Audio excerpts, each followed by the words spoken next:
ഗുരുജി നമസ്കാരം. നമസ്കാരം. അങ്ങ് ഒരു സ്പിരിച്വൽ ആള് മാത്രമല്ല, ഒരു കോർപ്പറേറ്റ് ലോയറാണ്. അതെ.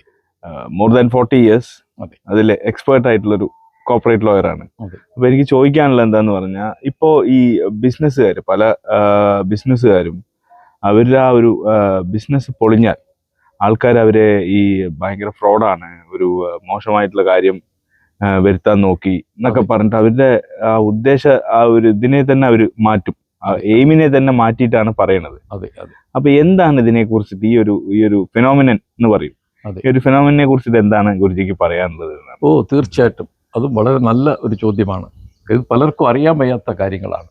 കാര്യം ജനങ്ങളെല്ലാം പേപ്പറിൽ വായിച്ച് അല്ലെ ടി വിയിൽ കണ്ടു, ഒരാളെ ഫോട്ടോ ഇങ്ങോട്ട് കൊണ്ടുവന്നിട്ട് ഫ്രോഡ് ഫ്രോഡ് ഫ്രോഡ്, ജനങ്ങളുടെ മനസ്സിൽ അദ്ദേഹം ഫ്രോഡാണെന്നങ്ങ് വരുത്തി തീർക്കുകയാണ് ചെയ്യുന്നത്. ഞാൻ 47 വർഷമായിട്ട് മെയിൻ പ്രാക്ടീസ് ദുബൈയിലാണെങ്കിലും മറ്റു പല ലോകത്തിൻ്റെ തന്നെ പല ഭാഗങ്ങളിലും ഞാൻ പോയിട്ട് ക്ലയൻസിന് സെർവ് ചെയ്തിട്ടുണ്ട്. അപ്പോൾ ചിലതല്ല പല കമ്പനികളുടെയും നമ്മൾ സ്ക്രാച്ച് എന്ന് പറയത്തില്ല, തുടക്കം മുതൽ ഞാൻ അവരുടെ ലോയറായിട്ടുണ്ട്. ഓക്കെ. അതായത് അവരുടെ ബേസിക് ഫോർമേഷൻ എഗ്രിമെൻറ്റ് മുതൽ അവരുടെ എല്ലാ, ഈവൻ ചിലരത് വൈൻഡിങ് അപ്പ് വരെ ഞാൻ ചെയ്തിട്ടുണ്ട്. അപ്പോൾ എൻ്റെ പഠനത്തിൽ ഞാൻ റിസർച്ച് ചെയ്ത കാര്യം കൂടിയാണിത്. എൻ്റെ പഠനത്തിൽ ഞാൻ മനസ്സിലാക്കിയിരിക്കുന്നതിൽ ഒരു 99% ബിസിനസ്സുകാരും ഫ്രോഡല്ല. അവർ നല്ല ഇൻറ്റൻഷനിലാണ് ഇതിന് വരുന്നതും ചെയ്യുന്നു. ഉണ്ടാകാം 1-2% ഒക്കെ നമുക്ക് അത് എല്ലായിടത്തും ഉണ്ടല്ലോ, ഉണ്ടാകാം. ചിലർ ലൂട്ട് ചെയ്യാനായിട്ട് ഒരു കമ്പനി തുടങ്ങി ലൂട്ട് ചെയ്യുന്ന അത് നമുക്ക് കാണാം, അതുകൊണ്ട് ഇല്ലെന്ന് ഞാൻ പറയുന്നില്ല. അതാണ് ഞാൻ ഒരു 95% ഒക്കെ വെച്ചോളൂ. ഇങ്ങനെ വരുമ്പോൾ ഇപ്പം ഞാനിത് പല കമ്പനികളിലും നോക്കി, ഇവരാരും തന്നെ ബൈ നേച്ചർ ഫ്രോഡല്ല. പിന്നെ ഞാനിതും പറഞ്ഞിട്ടുണ്ട്, ഞാൻ വിളിച്ച് പറഞ്ഞിട്ടുണ്ട്, ഇതുപോലൊക്കെ എൻ്റെ ഇത് പേപ്പറിലൊക്കെ വന്നിട്ടുണ്ട് ഒരു കാലത്ത്. അതായത് ഒരു പർട്ടിക്കുലർ ഇത് ഞാൻ പറയാം, പലതുകൊണ്ട് ഇതുപോലെ ഒരു പർട്ടിക്കുലർ ഞാൻ പറയുകയാണ്. ഇദ്ദേഹത്തെ പറ്റി എനിക്കറിയാം. ക്ലയൻറ്റ് ഇന്ത്യൻ ഒരു ക്ലയൻറ്റാണ്.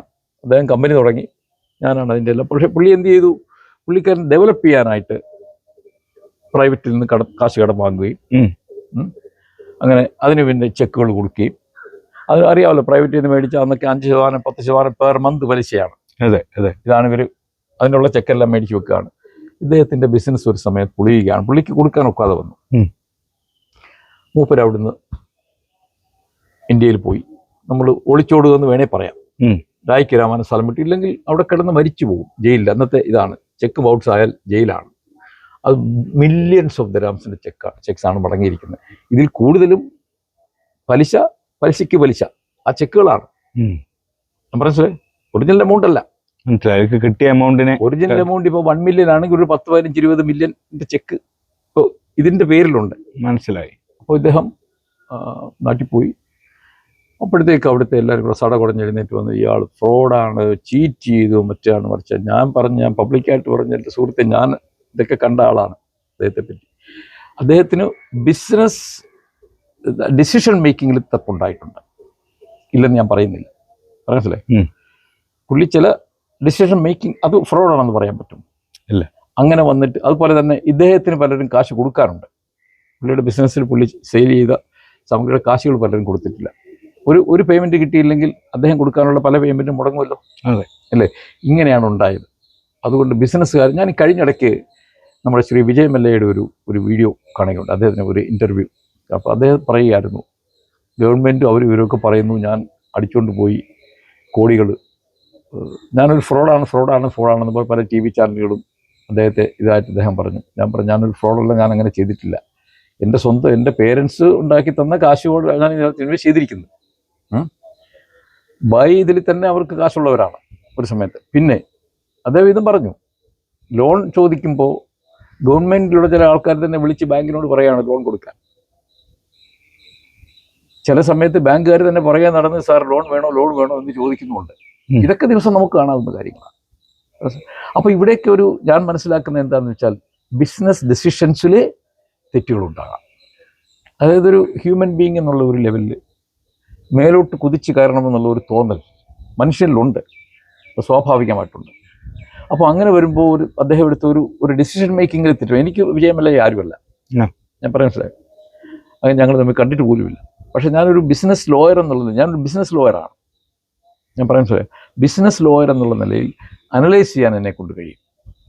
കാര്യം ഇതുപോലെ ധാരാളം ബിസിനസ്സുകാർ ഞാൻ പറയാറുണ്ടല്ലോ, ഞാൻ ഇവിടുത്തെ മിക്കവാറുമുള്ള ഇന്ത്യൻ ബാങ്ക്സിനെ എല്ലാം ഞാൻ അഡ്വൈസ് ചെയ്തിട്ടുണ്ട്. മിക്കവാറുമുള്ള ബാങ്ക്സ്, ഒരു 90% ബാങ്ക്സിനെ പല രീതിയിൽ ഞാൻ അഡ്വൈസ് ചെയ്യുകയും എൻ്റെ അഡ്വൈസ് അവർ സുപ്രീമായിട്ട് എടുക്കുകയും ചെയ്തിട്ടുണ്ട്. ഞാൻ അത്ര റിസർച്ച് ചെയ്തിട്ടാണ് ഓരോ കാര്യങ്ങൾ ചെയ്യുക. അപ്പോൾ ഇദ്ദേഹത്തിൻ്റെയൊക്കെ കാര്യത്തിൽ ഞാൻ നോക്കുമ്പോൾ അവരാരും ഫ്രോഡെന്ന് മുദ്ര കുത്താൻ യോഗ്യരല്ല.